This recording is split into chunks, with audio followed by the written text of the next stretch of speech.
when hardcore Hindutva turns secular. Rashtriya Swayamsevak Sangh (RSS), which is known world over as the hardcore Hindutva outfit in India, appears to have making some amends in its outlook of late.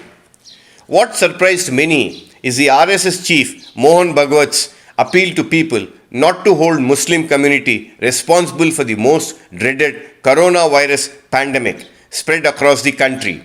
This was when the entire country had come to the conclusion that it was the Tabligh Jamaat congregation near Nizamuddin in New Delhi that is the primary cause for the spread of the dreaded pandemic across the country, claiming more than 80 people, to be precise 82.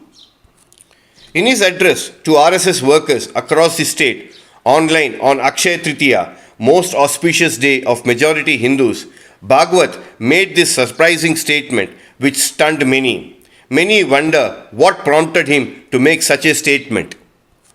Was it a clever move to calm down growing divide among both the communities in the wake of COVID-19? Or is it a real change in RSS thinking that such hatred helps none and may cause more damage than good to its right-wing BJP party?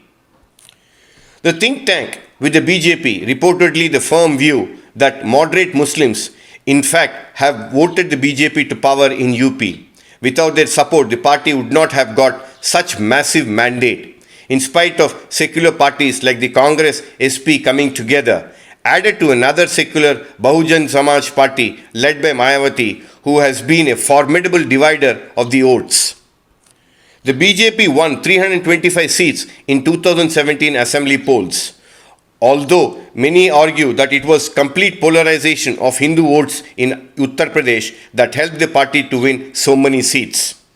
Yet, none cannot rule out moderate Muslims backed the right-wing party on getting vexed with the so-called secular parties in their own community interests.